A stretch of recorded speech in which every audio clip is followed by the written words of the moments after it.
my pantry. I have been looking for 10 minutes now.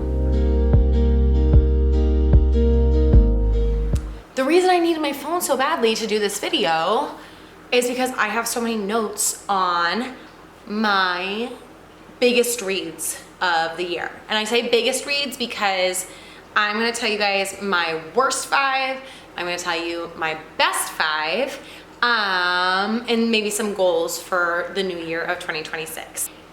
We're gonna start off with the worst ones because I feel like I have less to say.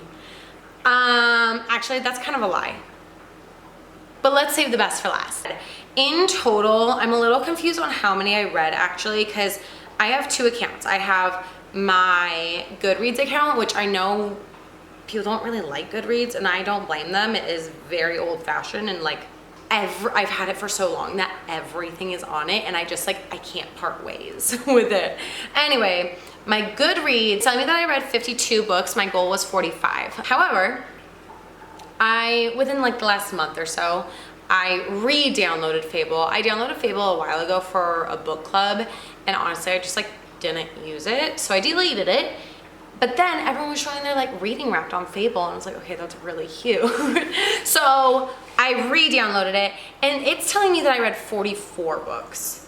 So I don't know what happened there, but the math ain't mathin'. And I tried really, like I even went back and like checked every single book that I read on both ends so that were like downloaded on there, and it all matched up. So I don't understand, I don't know. The worst 5 that I read, I listened to a story called Cemetery of Untold Stories by Julia Alvarez. It was during October. I remember reading it during that time, and I read it for that reason because I wanted an October feeling read, and I just did not resonate with it like at all, and then it made it really, really hard to follow along. There were specific scenes that I was like really invested in, but I didn't understand how they tied into the rest of the story. I couldn't tell you anything else about the book. Bunny by Mona Award was a 2-star. It was one of the first books that I read, and again, I was really excited to read it. It did feel like quite a fever dream. And in that way, like, it did its job. But I also left the story thinking like, what the hell did I just read? That was so weird. Basically, it's about kind of like a cult.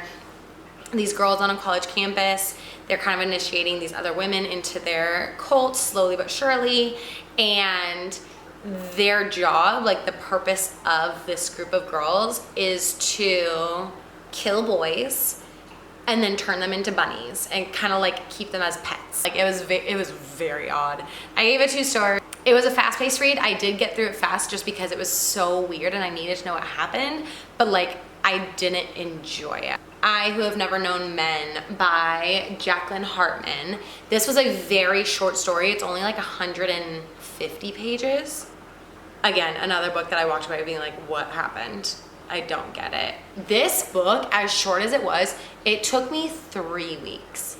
This put me into a very bad reading slump, and I know a lot of people love it, and I would love to like have a conversation so I can get like the true like meaning out of it and feel that too, because I really desperately wanted to enjoy it. The premise of this book, if you don't know, is there's a group of women, only women, in this underground bunker of sorts, and they're kind of being watched by like the male, not soldiers, but like the security. They don't interact, they don't do anything, like they are just there to watch. And one day, an alarm goes off, the security runs away, and the women break out of this bunker, and they are reliving these, not reliving, but living life outside of this underground bunker for the first time for a lot of them in like 40 years.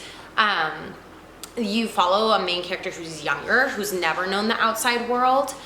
So she doesn't know what to compare it to and doesn't understand. Whereas she's heard all of the stories from these other women about what life was like before. But you never really figure out how they got there, that I can understand, that I remember at least. And it just leaves it so openly vague that I kind of finished it and was like, well, what now?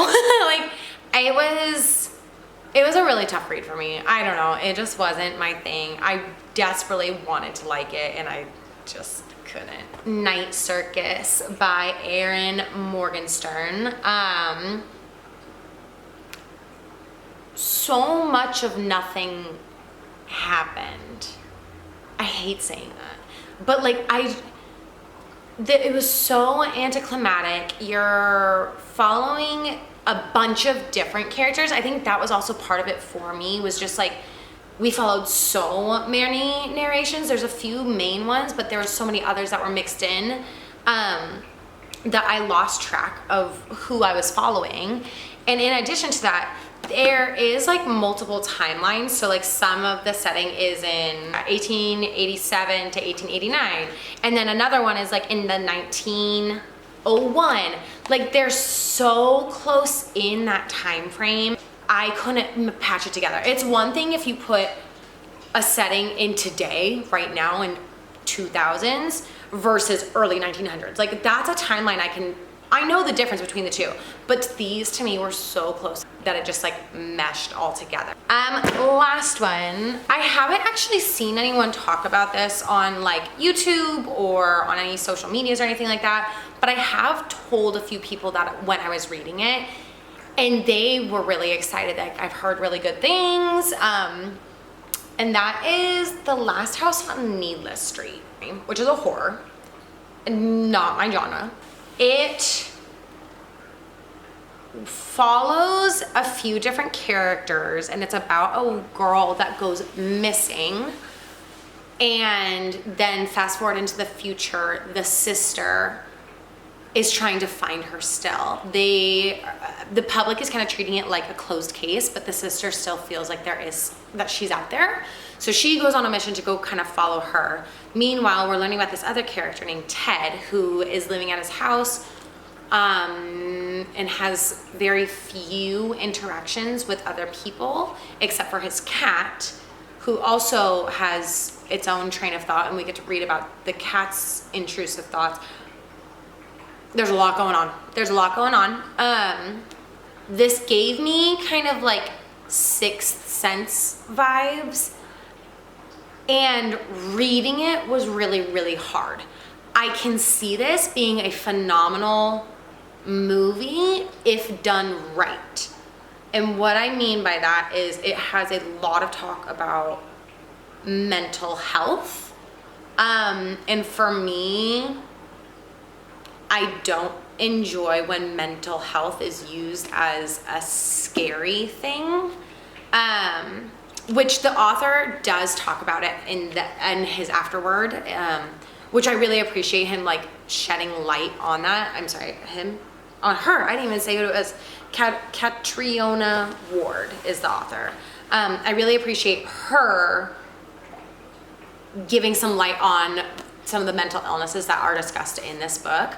And I really appreciate that, but I felt sad that this was still the medium to like get that message out, if that makes sense. I think if it was done as a movie, I would be able to like understand it and visualize it so much better too. And therefore I would have an actual understanding from the heart, not just like trying to put it together in my head, if that makes sense, you know? Okay, my 5 best reads. I'm gonna go in a certain order here. Yep, this is it, that's the order I want. Okay, so, first one's first, I gave Every Day by David Levithan 5 stars. I love this book. My best friend actually read it a couple years ago, and she had been hyping it up and talking about it every time we were together. And she gifted it for me as a bridal shower gift. My sister and my mom hosted my bridal shower, and instead of like gifts for me, they said like bring a book that changed your life, bring a book that meant something to you, you know, something that you really enjoyed. And she did give me this one, and I loved it. I thought it was so interesting and so fascinating. It's about like a spirit or an entity, like a soul a little bit, that wakes up every day in a different human body. It doesn't matter, boy, girl, age. They are generally within the same age. Like the entity does get older. So generally in this book, it is about a 15, 16-year-old thing that's traveling around in other bodies. And the entity is just so like respectful. He doesn't, or she, in my mind, I think of it as a he, but we don't, there's no gender attached to it. But the entity is trying really hard to not disrupt other people's lives. So the moment the entity wakes up, they kind of figure out where they are, who they are, and how to kind of interact and socially behave the way that that person that they're in would behave, just so it doesn't make any waves.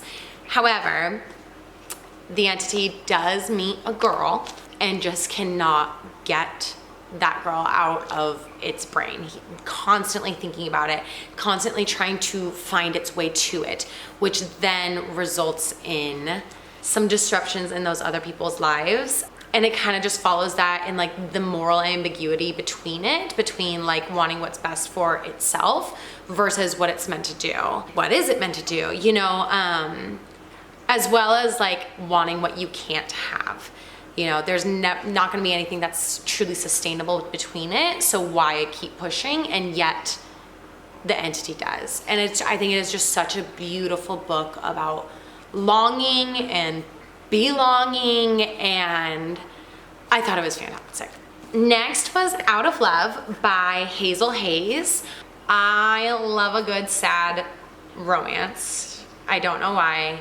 This is not like a contemporary romance. It's not smutty. It's not anything like that. Two timelines. You follow this guy and girl who they break up. That's not a spoiler. You're following the track of when they break up, as well as when they were falling in love and kind of like what led to them falling apart. And I really found this as realistic. I thought it was a very realistic story, kind of like Sally Rooney type of style, normal people type of style. Like it just felt real, and it hurt. It really, really hurt to read, but I loved it. I loved it. I mean, it's a story of these people finding each other and then finding themselves, and what a difference that can make, and trying to learn how to relive without the person you thought you would be with.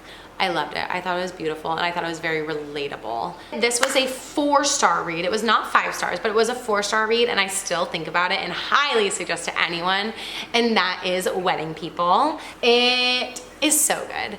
I listened to this as an audiobook. I'm sure reading it would be really great too, but I listened to it as an audiobook and loved it. Wedding People is about the woman who she's going through a lot at work, personally, and she's going through a divorce as well. So she's just kind of navigating that and just doesn't feel like she has much left for her to continue on. So she plans to go to her favorite little spot, and while she is there, her plan is to discontinue her life. So trigger warning, it is very heavy in that sense. But while she is there, there is a big wedding party going on. They are all there for the wedding. Everyone is staying in that hotel. She is the only guest at that hotel who is not in the wedding. And the bride is the one that kind of stops her from committing suicide, and maybe not exactly for the best reasons. She's doing it for selfish reasons rather than to help someone. She's doing it because she's like, if you do this on my wedding day, that's all anyone's gonna talk about. It's going to ruin my wedding, which is awful, but it also brings like this kind of lightheartedness, and you are so annoyed by her the whole time because she's so selfish and vapid, but you see this growth between her as well as the main character, and this unlikely friendship that just works. It feels very Frederick Bachman-esque. If you've read any of his books, they are heavy and they really, really touch the soul. They're very tender, but there's this humor in it that just makes it so sweet and enjoyable as well. I think I have found my new favorite author, and that is Charlotte McConaughey, or McConaughey. If you know how to pronounce that, please let me know, because I feel really bad if I'm messing it up. I read Once There Were Wolves. So I got it from my library. I read it as soon as it was available in my library, and then immediately bought it after, because I was like, I need a physical copy next to my bed. It is possibly one of my favorite books of all time now. I loved it. It is about a woman, what's her name? She is part of a research group who is trying to repopulate the wolf species in Scotland. They're trying to repopulate the wolf population in Scotland, and there's a lot of backlash within the community that lives there because, you know, Scotland's beautiful, it's green, it has elk, it has deer, and they have lots of farmland. And they were very worried that the wolves would, of course, you know, prey on their livestock and things that, you know, they find beautiful. And while, of course, like, that is true, it could happen, that's also the circle of life. The point of making this repopulation is because the grass, the beauty of Scotland, could be completely taken down and eaten because there are grazer animals continuously eating, and nothing is preying on that, you know, like your apex predator and so on, all the way down the food chain. Like, there's a food chain for a reason, an apex predator for a reason. Like, it'll all balance each other out, and right now, at least in this story, it's not, because that apex predator isn't there. Eventually those grazing animals will run out of food because they've grazed it all, or they can't sustain and keep up with the beauty that is Scotland. I've never felt so attached to an animal in a story. I loved it, loved it.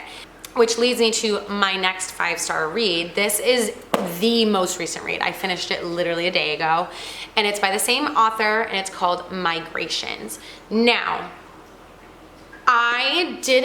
it's hard to say if I liked this as much as this, because it did take me a long time to kind of get into it.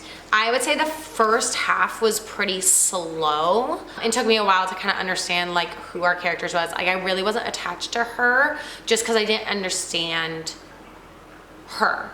And you really don't until that second half of the story, if I'm being completely honest. But once I got to that point, I couldn't put it down. We were actually driving to my family's house for Christmas Eve. I told Ryan that he needed to drive because I had to finish it. I had like 20 pages left, and I was not going to enjoy the holiday if I didn't have this done, because it's all I would be thinking about. I'm sitting there in the car, and just the last 10 pages, every page, I'm like slamming the book shut and just kind of like banging my head on the headrest because like I couldn't control the tears that were coming out of my eyes. This is about Arctic terns, a bird, migrating to the Antarctica, and this woman is trying to track and follow them. The woman has to jump onto ship with these mass fishermen, and that is kind of what's taking out all of the fish, which then mean that the birds are dying off, and she needs to find them, and they need to find the fish. So they kind of work together. Where there's birds, there's fish. Where there's fish, there will be birds. So they're on this hunt the whole way through, and they go on to a big adventure on this boat through the Arctic Ocean, or through the ocean, to get to the Antarctica. It is filled with grief and love, and it was just so powerful. I have no words. Both of these books will live rent-free in my head for the rest of my life, and I will never stop recommending them. Tell me, do you agree with my choices for the top 5 and the worst 5? Have you read any of them? What were your thoughts? What are your top 5 and your worst 5, and maybe some goals that you guys have going into the new year? All right, thank you so much for sitting with me on this first very long chatty video. And if you're watching this before the new year, have a happy and safe new year. Bye.